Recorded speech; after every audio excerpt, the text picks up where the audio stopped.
And they're all productive, too. You know what I'm saying? It's a tryout, man. It's a tryout for that RB4 spot. Yeah. Craig Reynolds, you don't think having those 3 guys behind him is going to fuel him to be better, to get better, to make more plays? When you got Jackson, Jefferson, and Igwebuike behind you, thirsty for that spot, hunting for that spot. And honestly, we might even do an RB4 situation because of Kabinda. Yeah. You can't keep them all, man. You can't keep them all. So some of these guys, 2 of them probably, are going to have to get cut. We're getting feisty. Yeah. He's like, okay, you know what's pretty fucking sweet? The Detroit Lions running back room. Yeah, it is, baby. We talked about it a little bit during the buy-sell segment. And things are getting heating up. I thought for sure it was going to be a lock between, because when camp started, Jamar was running the ball and he was looking great. Yeah. The only place he was lacking was catching out of the backfield. We obviously know what Craig Reynolds brings. Netflix already cemented himself as a third-string running back for us. But that's already, last year I think they carried 4 guys at the running back position. Swift, Jamar, and Godwin. And obviously Craig ended up moving up after injury and stuff like that too. But we already have 3 guys down for sure that are making this team. I'm not even questioning. And that's DeAndre Swift, Jamal Williams, and Craig Reynolds. That 4 spot. The Russian roulette. Yeah. Spin the barrel, Boris. We're getting feisty. Yeah. What are you thinking, man? Dude, it's Justin Jackson, man. I feel like it has to be Justin Jackson. That fumble didn't scare you? No. Like you said, man, the guy's, he just got into this. It's going to happen. But what he does, he brings a different skill set than these other guys. He brings that guy who can catch the ball out of the backfield, be a threat doing that, as well as running the ball between the tackles. I think he was used a lot, obviously, when Eckler was down in I always forget if it was Los Angeles at the time or San Diego, but for the Chargers, he was used a lot when Eckler went down, and he shined. We saw he was explosive. He was great in that offense. Again, running between the tackles, running outside of the tackle box, catching the ball out of the backfield. The guy was used as a 3-down back.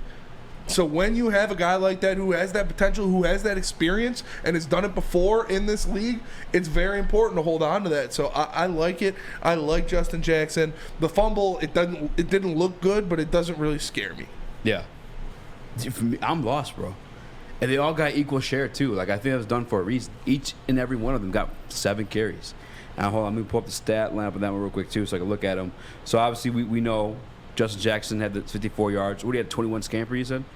Went on for 21-yard run? Yeah, 21-yard long scamper, 21 yards. He's bigger than I remember, too. For some reason, I thought he was a little guy. He's like, he's not thick, but he's tall, At least he runs high. Yeah. He runs like definitely, what's the word I'm looking for? Unorthodox. But, yeah, Craig's making the team. Like, those first 3 are for sure, like, lock, stock, and loaded. Obviously, Godwin had the 1 touchdown out of the group. It's tough, man. It's stiff competition right now. You said who's your 4th? Is Justin Jackson? Justin Jackson, yeah. Who's your second? Who's like the second closest for you? I mean, it's got to be Jamar Jefferson. He's still riding the hype. They're still going to give him the carries because, you said, he looked so good in early training camp when he was making plays, gashing people. But, man, those hands, they kind of hurt me because you do need to be able to catch the ball.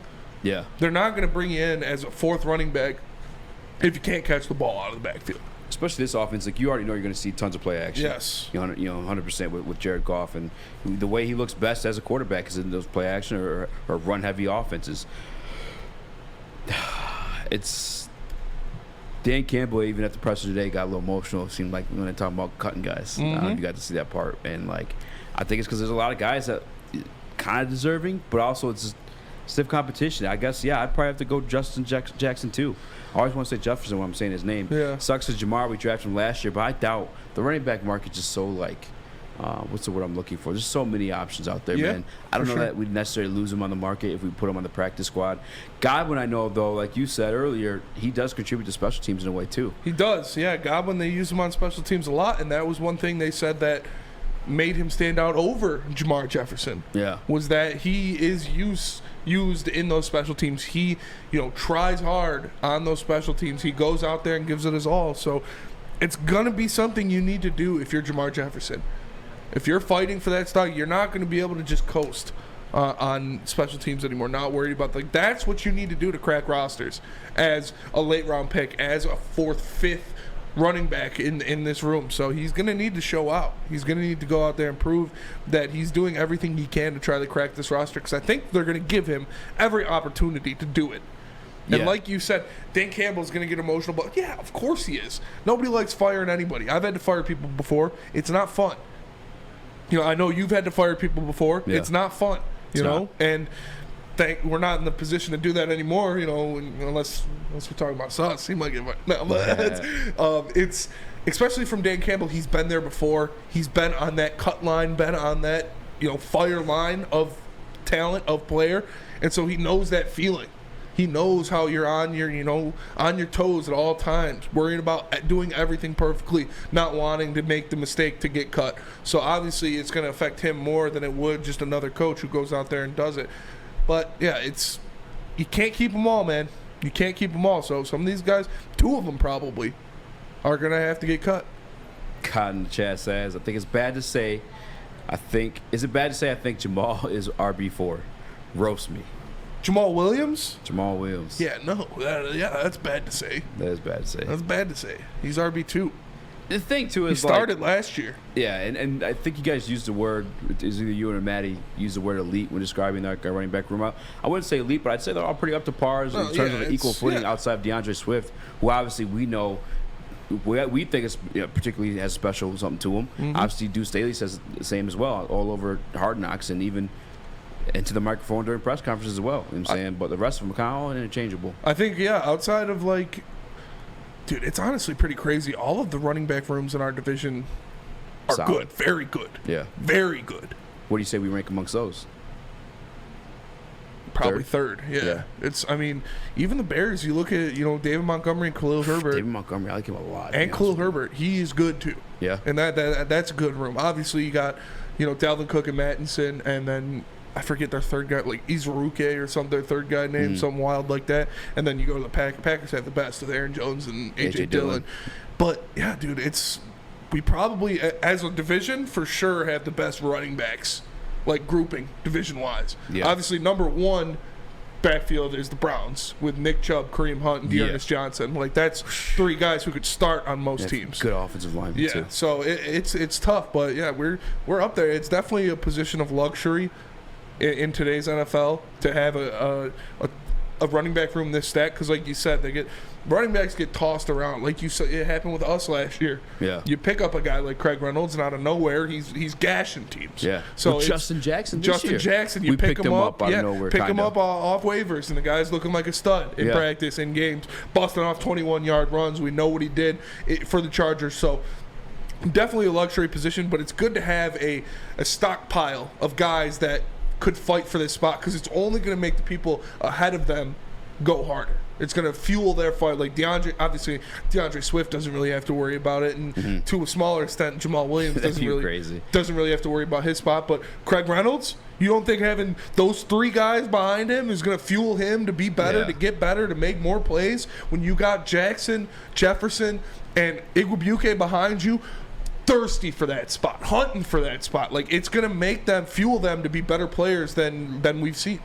Yeah, it's definitely a tough decision. Probably more so, obviously, for Dan Campbell. He's the one that actually has to make it, and they have a personal relationship with those guys. But as a fan, a follower, observer of the team, I'm not really going to be too hurt either way, no matter what decision is decided, because, again, these guys are all pretty much interchangeable. I think the one guy I'd say, though, did show a little bit more of a bright spot is your boy Justin Jackson. And I don't know if it's necessarily because – and I think it is because he's better. Because, again, he did come up – obviously he's working out. He didn't just come straight up off the couch, but he's coming in. We see him do it before with the Chargers with a whole other organization, and maybe it's for a reason. Maybe this guy belongs. Now, sometimes guys like that just can't seem to stay on a team. I don't know if it's off-the-field issues or character issues or something like that, but Justin Jackson so far for me, again, even as a receiving threat, I'd prefer to have – I don't want to even say prefer to have. I'm just comfortable with having him over Godwin or Jamar. For sure. Yeah, it's like we said, the guy's been there. He's done it before. He's started games in this league. He's started damn near a whole season in this league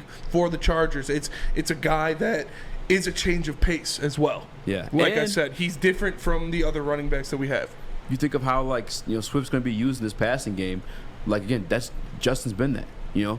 Justin was that with L.A., with the Chargers. I don't know if they're in L.A. or San Diego at that point, but I remember, again, Austin Eckler went down, and then it was Justin Kelly. Justin Kelly went down. Yeah. And then Justin Jackson comes in. Every single one of those guys producing just as much as the other guy was before him. But Justin Jackson, for me, I think I'm going to take him as my RB4. And honestly, we might even do an RB4 situation because of Kapinda. Yeah. You know, you still got maybe, yeah. Kapinda. Which he's a cool guy too, by the way. We might have him on the show at some point. But getting feisty in there, which I didn't expect it to get. I thought guys like Jamar and Godwin were going to be locks. Well, correct too, but Justin Jackson came in, has definitely made a case for himself. He's come in and he's made waves. And like we said, it might be because he's been there, he's done it before, compared to Jamar Jefferson or Godwin Igwebuike. He's had those reps in the National Football League before. He's gone out there and made plays. Or it could be because he's a change of pace from those other guys. Like I said, great hands coming out of the backfield. Can run in between, on the edge, whatever you really need him to do at that running back position. He's not limited to, okay, this is our first and down, second down guy. This is our third down guy. If needed to be, he can be a 3-down back. If, God forbid, Swift goes down or something like that, this guy can go in there and he can fill in for stretches of times because he's done it before for another high-level back in Austin Eckler in a high-level offensive system that they had for the Chargers. So I'm excited for him. I think he's making the team, I think, for sure. Especially if he goes out there and has another good performance in the third week of the preseason. Yeah, it sucks to have to make cuts like this week. I think 5 guys are going to get cut this week. I don't know who the hell it's going to be. Yeah. This past preseason game, I think, made that, tough for a lot of guys.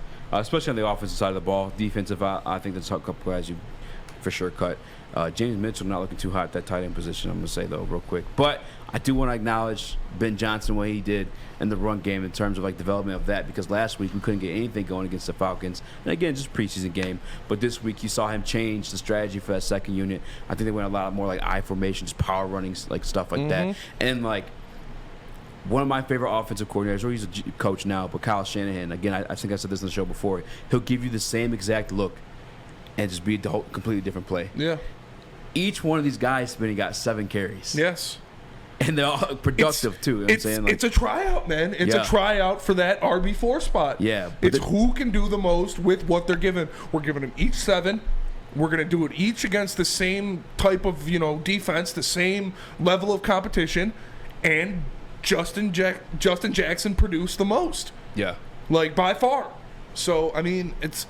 Again, if he goes out there and he does the same thing, if he outperforms those other 2 guys, if he has another great week in week 3, I don't think you can leave him off the roster.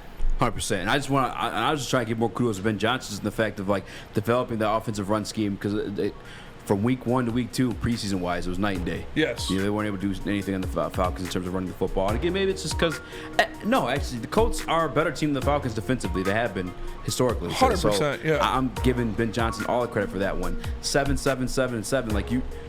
You're drawing shit up for that to work every single time. All those guys upwards of 20 to 30 yards.